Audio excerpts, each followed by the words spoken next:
Bernardo, bienvenido. Beca, muchísimas gracias a todas y a todos por estar acá y gusto poder platicar contigo acá en la fiesta del libro y de la rosa.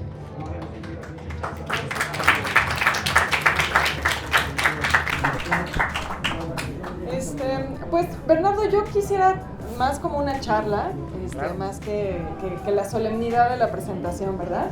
Y bueno, también agradecer a Almadía, a la Fiesta Libre de la Rosa desde luego, pero a Almadía también, que es quien edita este maravilloso libro y pues que también me invitó aquí a echar el cotorreo contigo. Bernardo, tengo que decir que me encantó la novela, porque conjuga, como todas tus novelas, dos cosas que son pues dos de mis más grandes pasiones y creo que de mucha gente que somos tus lectores. Por un lado, esta parte del crimen, de una ficción como de terror o ficción extraña, como también he visto que sí te llaman, y también un poco el tema de la investigación histórica, que digamos, es una historia que nos toca de una manera muy cercana, porque lo que está aquí pues está inspirado en una historia que todos seguramente recordamos y conocemos, que es la historia de la Mataviejitas. ¿Sí me escuchan todavía? De pronto como que sea, bueno. Siento que se pierde, perdónenme. Estamos compitiendo okay, y luego okay. quién sabe dónde se prende. ¿Dónde prendiste el tuyo? A ver, ayúdenos, caballero. Aquí. Desquite el sueldo, joven. Claramente somos señores, somos tíos ya. Ya. No, bueno, tú sí eres joven, yo ya no sé cómo funciona esta tecnología. Pero bueno. Ya te oyes. Ya me voy. Como les decía, es una novela que habla de una historia que creo que todos recordamos y es muy reciente realmente, es la historia de la Mataviejitas.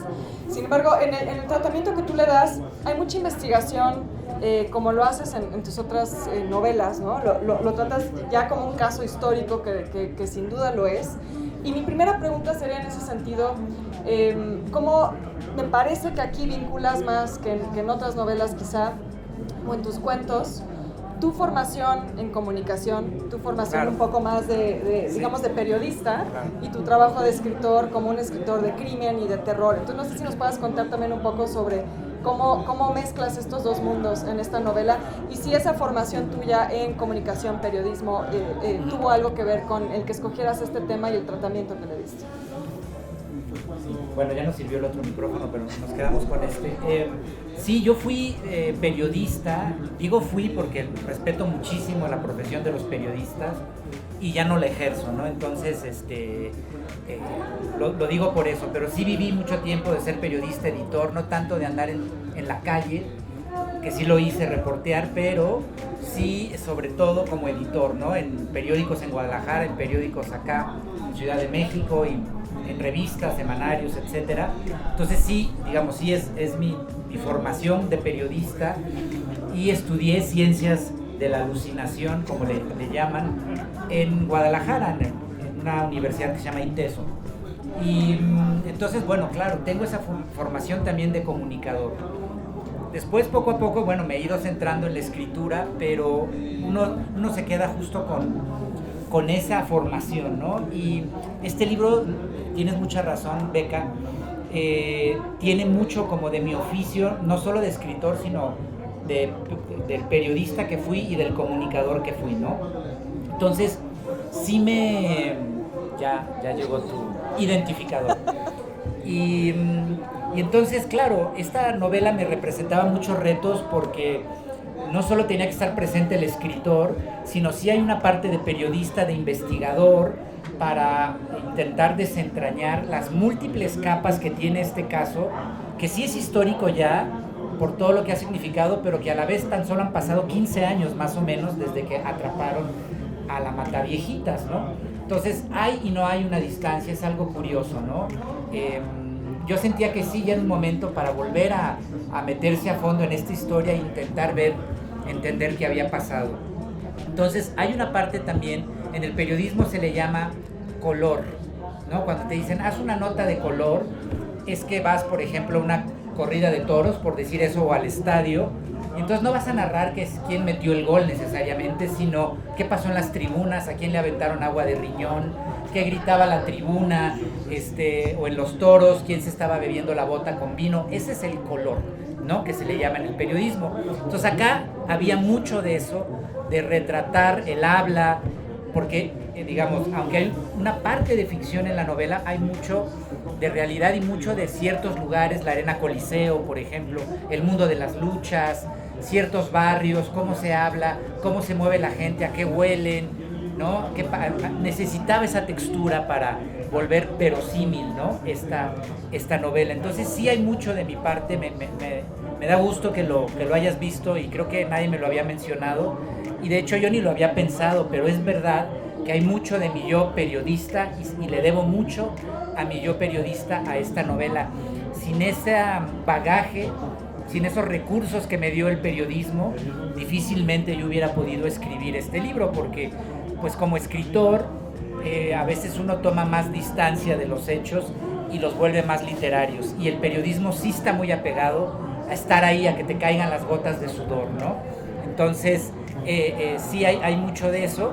Escogerlo tuvo que ver más con un encargo, ¿no? Storytel, que es esta plataforma de audiolibros, me encarga una serie de 10 capítulos sobre la Mataviejitas, ¿no? O sea, bueno, me dijeron, escoge un crimen de la vida real. Y les propuse 5 cosas y Aranzazu Núñez, que es la editora, me dijo, la Mataviejitas tiene punch, ¿no? Y entonces nos fuimos por ahí y yo le dije, sí quiero que sea una audioserie, pero también que sea una novela que la publique Almadía. Entonces el texto se trabajó en ese sentido, pero fue, digamos, un reto que me puso Storytel. Yo dije, la Mataviejitas tiene muchas capas literarias, muchas capas periodísticas, y por eso me aventé a esta investigación y a esta recreación de este caso. ¿Verdad? Me gustaría seguir un poco también en esta línea de la investigación, porque otra cosa que me pareció muy interesante es que, a diferencia de otras novelas donde también te has basado en casos reales y te has basado en mucha investigación de archivo, ¿no? Pienso en el caso del chalequero, ¿no? El de Encarna el ataúd. Digo, ejemplos creo que en tu trayectoria sobran de cuando tomas una historia, digamos, real, ¿no? De la vida real y la vuelves en una ficción. Pero aquí lo que haces me parece muy interesante porque es como leer casi un expediente. Y creo que ahí también se ve un poco esta parte periodística, pero también casi como clínico, pienso. De pronto me hizo también pensar en algo como de que es uno de los géneros que más me gustan en estas cuestiones del lo que llaman el true crime, ¿no? El crimen real. Es que también pareciera que quieres entender la psicología del personaje. También es casi como un expediente clínico, como un expediente policíaco también un poco, ¿no? De entrevistar a cada una de las personas que tiene un cachito de la historia, de todos los testigos. Y en eso te pregunto si hay algo de ti ahí, como que, a ver, cuando pensamos en la Mataviejitas, pensamos en un crimen inenarrable, un crimen inverosímil, que nadie podría imaginar que una persona podría atacar a gente tan vulnerable como personas de la tercera edad, y luego enterarnos que era una mujer, ¿no? Quien hacía esto. O sea, hay tantos aspectos de este crimen que siguen siendo, pues, cuestiones que nos generan muchas preguntas todavía. Y entiendo que no fue quizá tu primera elección de historia o de personaje, que fue por encargo, pero de pronto pareciera que en el libro, conforme uno avanza un poco en este expediente, al tratar de recuperar estos cachitos de la historia y estas perspectivas, pareciera que tú quieres entender cómo una persona y una mujer, una madre, ¿no? Que es algo que también resaltas, una buena madre, una mujer que no era negligente de sus hijos.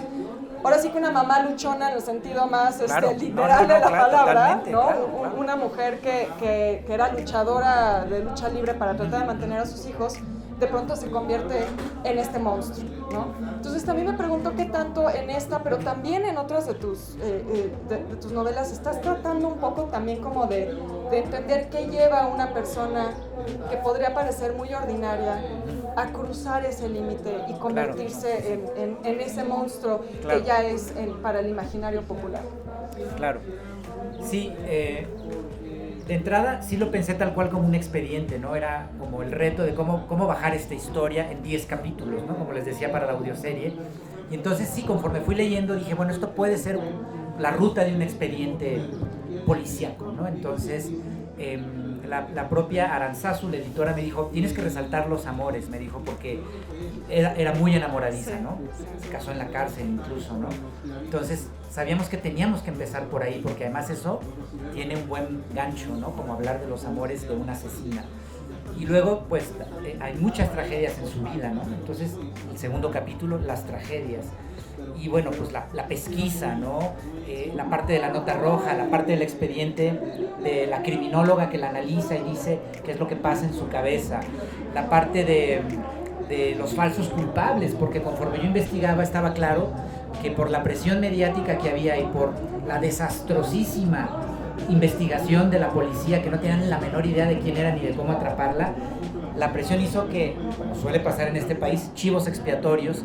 Y entonces, de hecho, todavía hay gente presa ahorita de manera injusta por el caso de la Mataviejitas, ¿no? Gente que se comprobó que no era, porque ya después atraparon a la Mataviejitas, y esa gente sigue presa en este absurdo sistema judicial en el que vivimos y el que padecemos, ¿no? Entonces, también eso era parte de ese expediente, ¿no? Y luego al final dije, bueno, pues tiene que hablar ella, ¿no? Entonces al final habla la Mataviejitas.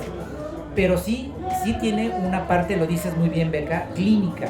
No soy para nada psicólogo ni psiquiatra, pero bueno, sí he leído, me gusta el tema de los asesinos seriales. Tú lo decías, Beca, bueno, ya escribí sobre el chalequero, que era un asesino de prostitutas en el siglo XIX, en el Porfiriato. Y bueno, he leído libros sobre expertos en asesinos, etcétera. Digamos, uno pues tiene más o menos que prepararse, pero sobre todo ahí entra la parte del escritor, que es la más difícil, ponerte en los zapatos del asesino, intentar entender, recrear cosas. Yo tengo una imaginación morbosa, ¿no? Por eso escribo siempre de terror, etcétera. Entonces, no se asusten, no soy un psicópata, pero sí mi mente puede ponerse en esos zapatos e intentar entender, que tú lo dices muy bien, Beca. Para mí la clave de este libro era, claro, hay un morbo, ¿no? El morbo no está mal, yo soy morboso, somos una sociedad morbosa, pero el chiste es no quedarse ahí, el chiste es trascender el morbo en un caso tan delicado como este, donde hay víctimas, donde hay cadáveres, donde hay víctimas colaterales, la gente que sufre por la gente asesinada y otro tipo de víctimas también que se vieron afectadas por las acciones de la Mataviejitas. Todo eso está en el libro. Para mí era importante intentar entender por qué. ¿Por qué en un país como este se da un caso como este? Una mujer asesina serial es rarísimo. Eso está muy estudiado. El 99% de los asesinos seriales en el mundo son hombres blancos y generalmente jóvenes. Claro, hay anomalías que confirman la regla. En este caso era una rareza, una mujer asesina, una asesina tardía, 50 y tantos años, y además lo insólito, su historia. Era una madre ejemplar de sus 4 hijos, después murió uno de ellos, esto está narrado en el libro, es un detonante de su frustración y de su carrera criminal, y luego madre ejemplar que es capaz de matar con sus manos a sangre fría a las abuelitas tan queridas en este país, y además que era luchadora, ya tenía esta doble vida, era heroína en el ring. Tenía su personaje de la mariposa del silencio, se ponía su máscara, luchaba en el ring, pero también era una delincuente. Entonces es un caso verdaderamente insólito, ¿no? Era algo que daba para ¿verdad? O sea, parecería una novela, pero era la vida real, ¿no? Entonces estaban todas estas capas de significados y yo quería entender. Yo sí creo que si queremos combatir la violencia, debemos entender de dónde viene. Entonces esta novela era, ok, si está el morbo, trascendámoslo e intentemos entender por qué sucedió esto, y entendiendo de dónde viene la violencia, quizá podamos combatirla. Eso era para mí como la parte fundamental. Fíjate que ahora que te escuchaba sobre esto de la estructura de expediente, también me acordé de una frase que anoté que me pareció fantástica. Los reos perciben la vida en fragmentos. Y también me pregunto si en esa idea de cómo ella una vez en la cárcel, esto lo mencionas en relación a las cartas, ¿no? Cómo se intercambia cartas con el hombre con el que después se va a casar en la cárcel. y cómo pues esas cartas o llamadas de teléfono, pequeñas visitas, son esos fragmentos con los cuales los reos que están un poco como en este limbo, ¿no?, de existencia, perciben el mundo. Entonces también me pregunto si hay ahí algo también con esta idea del expediente, donde también son casi como esos fragmentos que como que reflejan esa experiencia del reo que tú estabas muy consciente desde el inicio de la novela, porque eso es una frase del mero principio, claro, que es como ella ahora vive la vida, ¿no? Sí, yo creo que algo de eso es parte del espíritu fragmentario del libro, y también que es una novela coral. Yo necesitaba contarla así, ¿no? Porque tiene tantas capas de significados y de personajes involucrados que para mí era clave dividirla justo así como en este expediente y en estos 10 capítulos, no solo porque me los pedían, sino porque hay tantos personajes involucrados que comprendí desde el inicio que tenía que ser así como tú lo dices, algo fragmentario y algo coral. Necesitaba las voces de muchos de los involucrados contándola. Y también esto me iba a dar la pauta para poder hacer al mismo tiempo un texto que funcionara para el oído y para los ojos en el libro, ¿no? Entonces, teniendo varios personajes que hablaran en primera persona, donde el lenguaje iba a ser clave, ¿no?, para identificar sus personalidades a través del lenguaje, pero también en el oído, ¿no? Tenía que ser un habla coloquial, ¿no? Un habla que podía ser muy sabrosa al oído de quien lo esté oyendo, pero también funciona literariamente, ¿no? Te da esta riqueza de lenguaje para meterlo en una novela, ¿no? Y sí, mira, esta idea de que los reos ven la vida en fragmentos, pues bueno, obviamente uno que por fortuna no está en una situación así, por más que uno lea, solo puede intuir cómo es la vida de un reo, ¿no? Pero justamente, pues es así porque el mundo les llega en fragmentos, ¿no? Viven encerrados. Por ejemplo, la Mataviejitas pues se carteaba con el que luego fue su esposo y luego fue su ex esposo, porque el matrimonio duró solo un año, se divorciaron, porque era un bueno para nada, así lo dice ella en una entrevista, dice que ella lo tenía que mantener, imagínense. Entonces, bueno, lo mandó a volar a ese, que era mucho más joven que ella, por cierto.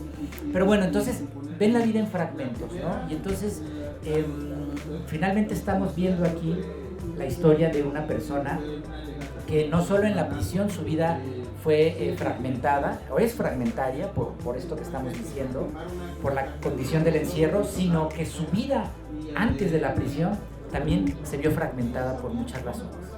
Por la violencia que sufrió, por el abuso que sufrió. A los 13 años fue vendida por su madre era alcohólica y la vendió por 3 caguamas a un viejo asqueroso que se la vendió y que por supuesto la violó, la embaraza y ya tiene que abortar la Mataviejitas cuando es menor de edad. Es una vida muy trágica. Luego, pues por supuesto, una vida de pobreza, de mucha ignorancia. Ella aprendió a leer y a escribir hasta la cárcel, muchos años después, ¿no? Es un contexto también donde el Estado falla a los individuos a los que tiene que responder, ¿no? La sociedad misma falla. Todos somos parte de esto. Es parte de la tesis del libro. No podemos lavarnos las manos. Una asesina como la Mataviejitas no es como un hongo que crece aislado en un monte lejano. Está dentro de esta sociedad y todos de algún modo u otro somos responsables de estos brotes de violencia, y que por eso es mi interés de que entendamos, ¿no?, por qué sucede y qué podemos hacer cada quien para combatir esta violencia, ¿no? Pero digamos, la vida de Juana se fragmenta también. Juana Barraza, en la vida real, mi personaje se llama Chana Barrera, porque para empezar, por cuestiones legales, pues no podía usar su nombre, ¿no? Y además porque no es exactamente ella, ya es un personaje que yo voy reinventando. Pero su vida se fragmenta también porque su escape a su frustración era la lucha libre. Ahí sacaba toda su frustración, pero se lastima la espalda y los médicos le dicen: si tú sigues luchando te vas a quedar paralítica. Entonces la Mataviejitas ya no puede luchar y entonces empieza ahí su carrera delictiva. No la estoy justificando, insisto, jamás podemos justificar a un criminal, a un asesino, pero sí podemos entender su historia, y es una historia que no es gratuita, como una cadena de hechos sumamente desafortunados la lleva a delinquir. Ahora, hay muchas personas que sufren vidas igual o más trágicas que las de la Mataviejitas y no se convierten en asesinos. Entonces, por eso están las circunstancias colectivas, pero también las individuales. Y ahí sí no podemos nunca justificar las decisiones que la Matavijitas tomó para, a partir de los hechos trágicos que le pasaron. Pero sí podemos entender el contexto de una vida muy trágica. Oye, y en esto de entender la violencia y entender qué lleva a alguien a la violencia, algo que a mí me hizo mucho eco mientras leía la novela, y de nuevo, no sé qué tanto es interpretación mía, pero por eso digamos que lo pongo sobre la mesa como parte de la discusión, es que hay muchas miradas femeninas aquí. O sea, obviamente también eso es un tema que atraviesa esta historia, ¿no? Es como dices, es una mujer asesina serial, que es raro, pero además es una mujer asesina serial que asesina a otras mujeres, ¿no? Y a mujeres muy vulnerables. Exacto. Entonces me llama la atención que muchos de en esta novela coral que dices que construyes a través de este expediente, hay muchas voces de mujeres. O sea, está la reportera que la entrevistó antes de saber quién era, está la vecina, hay la criminóloga. Ajá, la criminóloga, otras reas. O sea, hay como todos estos personajes femeninos que a mí me llama la atención en el contexto en el que estamos ahora, en el que el feminicidio es uno de las peores caras de la violencia que vivimos. Entonces también me pregunto qué tanto eso aparece de alguna manera ahí, no sé si conscientemente o no, pero me imagino además, tú que eres papá de una niña, no puedo imaginar que es algo que escape de tu cabeza, ¿no? Algo que no Claro. sea una preocupación, o que seas, conociendo tu sensibilidad, pues insensible a esa realidad que nos rodea. Entonces, ¿qué tanto hay también ahí un tema de abordar la violencia desde una mirada femenina a lo largo de la novela? Sí, bueno, por supuesto que es un tema que me preocupa muchísimo como ciudadano, como padre de una hija. Hoy supimos la terrible noticia de Devani, ¿no? Que aparece su cadáver lamentablemente, y que es solo uno de tantísimos casos. Este es muy mediático, otros ni siquiera sabemos, ¿no? Ni tenemos noticia de ellos, pero bueno, debería servir esta atención, estos reflectores que están en este caso en Nuevo León, para nuevamente ir hacia combatir esta violencia de un país plagado de feminicidas de una manera trágica que parece no tener fin, ¿no?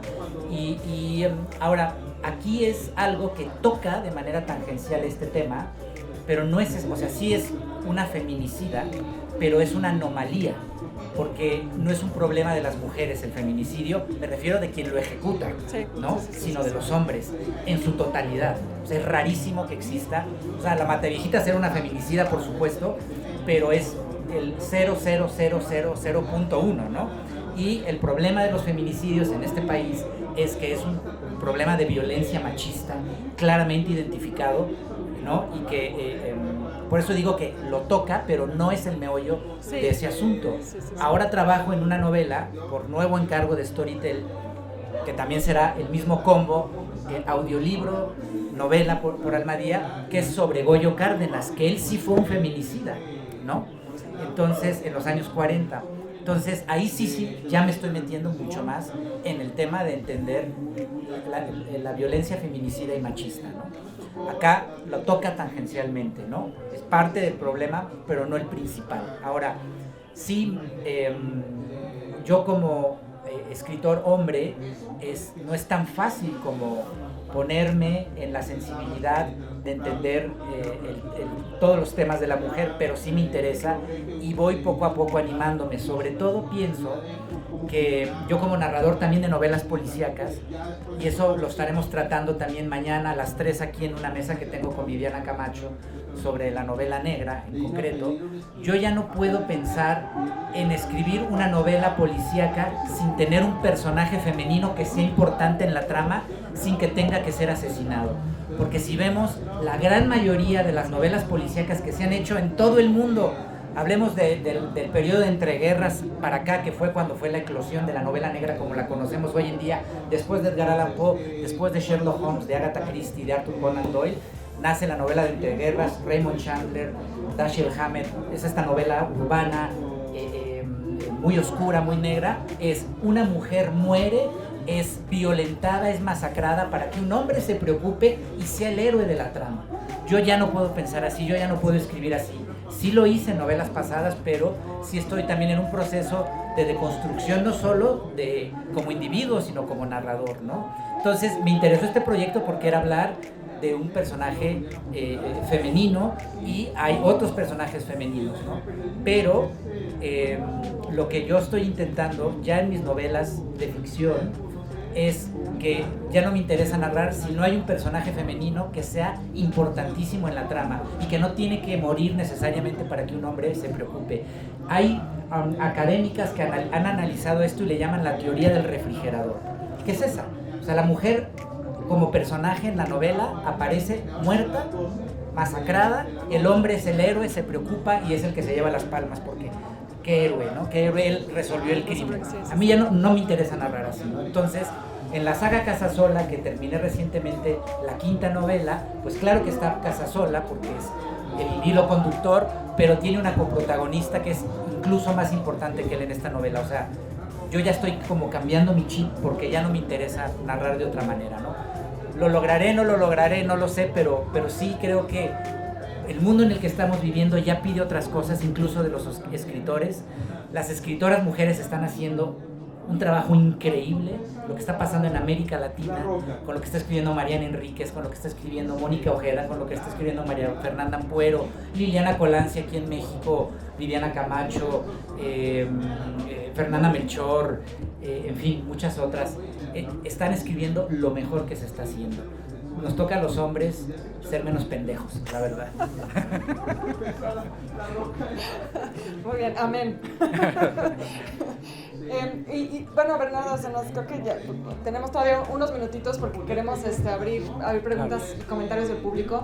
Pero otro tema que no puedo dejar escapar, porque creo que es fundamental para tu novela y creo que es uno de los puntos por los que también a mí me fascina leerte, es que la ciudad está muy presente siempre en tu literatura. Eso a mí me encanta porque como alguien que creció leyendo terror y novela de crimen, pues dices, pues sí, qué chingón Hercule Poirot, pero no tengo idea qué calle es esa, ¿verdad? O sea, ¿sabes? No tengo idea dónde está, no lo conozco, es difícil imaginarte de pronto estas cosas. Sherlock Holmes, no, pues sí, Londres es padrísimo, güey, pero pues yo nunca he ido, claro. ¿no? Y además puras casas de aristócratas, sí, ¿no? sí, entonces de pronto siento que es un género al que le faltaba un poco esa tropicalización, claro, ¿no? Le faltaba leerlo en nuestros términos, en español mexicano, le faltaba también leerlo en nuestras calles, en lugares que conocemos, que nos permite también imaginarnos mejor algo que pues toca incluso lo fantástico, ¿no? Entonces, en ese sentido yo no dejaba de preguntarme, digo, tú eres un gran caminante también de esta ciudad y conocedor de esta ciudad, pero sobre todo me llamó la atención que escogieras un personaje que su vida transcurre mucho en tu propio barrio, ¿no? En la colonia donde tú vives. Entonces también de pronto me pregunto mucho contigo qué tanto tu experiencia de estar en la calle, de caminar la calle, se vuelve un motivo de inspiración. Antes eras vecino del centro y el centro es otro protagonista de tu obra literaria. Entonces no sé si nos puedes contar un poco también sobre eso, cómo la ciudad te inspira a ti a escribir y en particular en este caso cómo también lo relacionaste a tu propia experiencia cotidiana en la ciudad. Sí, bueno, la ciudad, yo soy originario de Guadalajara, soy tapatío y le voy al Atlas, orgulloso campeón del fútbol mexicano, pero no entraremos en ese tema, no se preocupen. Pero soy de Guadalajara y voy a cumplir 19 años aquí, entonces ya medio soy chilango, la verdad. O sea, ya me entran las tortas de tamal, que eso es una prueba dura con un atole, ¿no? Pero digamos que soy de Guadalajara, tengo 19 años acá, pero eso me ayudó a tener una mirada renovada. O sea, cuando yo llegué aquí me aluciné con la ciudad. Y muchos de mis colegas que tienen toda la vida aquí ya les da flojera la ciudad, ¿no? Ni la mencionan, ¿no?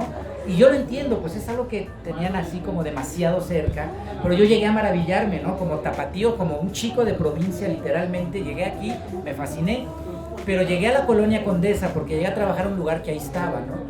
Y luego sí, entonces primero llegué como ahí, pero luego fui saliendo y trabajé, eso cambió mi vida radicalmente, que fue trabajar en el Museo Nacional de Arte.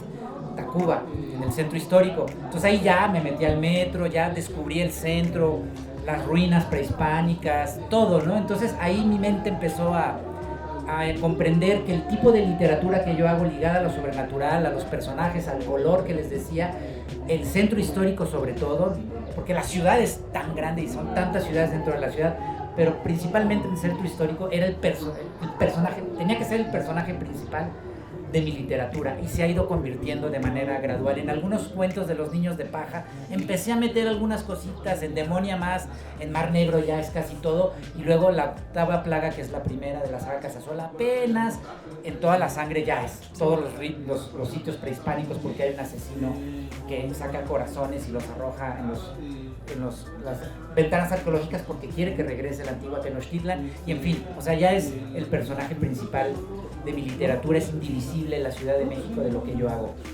Acá aparece un poco más de fondo porque por delante están los personajes, es una novela más de personajes, pero sí está la ciudad, sin duda alguna, y están lugares muy populares porque los personajes de ahí vienen, de estos sitios de extracto de popular, socialmente hablando, y por supuesto está la Colonia Doctores, que es donde yo vivo hace unos 4 años, que he vivido varias veces en el centro, pero ahora vivo en la Doctores, y ahí está la Arena México, ¿no? La Arena Coliseo también aparece, que está, sabemos, en República de Perú, en el corazón del centro histórico, pero también la Arena México, que también es un templo es el otro templo de la lucha libre, y está en la Doctores, a unas cuadras de mi casa.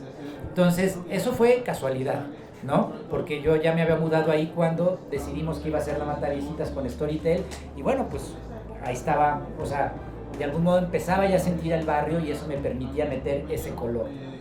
Pero siento que no está la ciudad, o sea, sí está presente, pero no es el personaje principal, como si en la saga Casasola, y acá están los personajes por ahí deslizándose, pero sobre todo eso, que creo que ya no tomé ese hilo que me había soltado, que era la psicología de los personajes.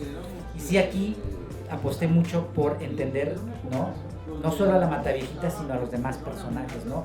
Que a mí me intrigó mucho que, como sabemos, hubo un periodista, aquí yo la convertí en mujer, pero fue un periodista de TV Azteca, que por casualidad entrevista a Mataviejitas en la lucha libre una semana antes de que la capturen. Le llama la atención, una mujer alta, corpulenta, con su eterno suéter rojo, le entrevista y le dice, ¿usted es ruda o técnica? Y ella le dice, ruda de corazón. Imagínense cuando esa imagen le dio la vuelta al mundo una semana después, ruda de corazón, pues sí, asesinaba con sus manos a viejitas, ¿no? Yo quise pensar, ¿qué pasó con ese periodista? O sea, tu vida tuvo que haber cambiado de haber entrevistado a alguien y que luego supiste que era la Mataviejitas. Entonces hago todo ese juego, es el personaje, es una mujer acá, que es el que abre lo de los amores, y vemos cómo su vida se transformó a partir de esta entrevista, ¿no? Y así con todos los personajes, con el periodista de Nota Roja, con la criminóloga, que la criminóloga en la vida real se volvió muy amiga de la Mataviejitas, fue a su boda, un personaje que vive en la mente de los asesinos todo el tiempo, pues no tiene novio, imagínate que vas a una cita y, no, pues hoy entrevisté al Mocha Orejas, fíjate que no, pues sale corriendo el galán, ¿no? Digo, yo sí saldría con ella, pero bueno, sí, bueno. Pues no me la han presentado. Pero bueno, el caso es que eso fue la apuesta por la psicología de los personajes, pero sin duda la ciudad está presente y es muy importante. Y bueno, ya nada más como un último tema que también tengo que preguntarte, pues porque historiadora. Claro. ¿Por qué siempre recurres a la historia? Porque, digo, me llama la atención porque el género que tú trabajas, pues precisamente te permite echar vuelo tu imaginación hacia todas las direcciones, ¿no? Pero tú siempre regresas a la historia. Justo nos acabas de adelantar, ya estás preparando algo sobre el Goyo Cárdenas, ¿no? Entonces, de nuevo, recurriendo al tema de la ciudad como al escenario, incluso tú no lo dijiste como personaje de tus novelas, es siempre la ciudad en la que la historia está presente. Digamos, incluso aunque sea un caso más reciente, de alguna manera siempre remites a lo que ese espacio ha significado históricamente, o estas referencias ya más evidentes como las ventanas arqueológicas. Creo que este concepto que se usa mucho para ciudades como la Ciudad de México del palimpsesto, ¿no? Que el palimpsesto es pues, una hoja en la que se ha escrito varias veces, el texto anterior se va borrando, pero permanece de alguna manera, ¿no? Entonces creo que eso también está muy presente en tu literatura. Entonces, no sé, me llama la atención que alguien que podría hablar de cualquier cosa porque su género es fantástico y no está suscrito a los límites de la realidad, siempre toma, o muy a menudo toma temas de lo real, de lo histórico, para echar vuelo. Es que yo creo, Beca, que soy historiador de closet, ¿no? Respeto mucho a los historiadores, a las historiadoras como tú, que sí, eres de a de veras y estudiaste eso, ¿no? Y lo ejerces día con día. Yo, pues más bien, es una inquietud que traigo, o sea, y que como me interesa esta ciudad como personaje, pues siempre quiero ir como a sus capas más profundas, ¿no? Y esas siempre serán las históricas, ¿no?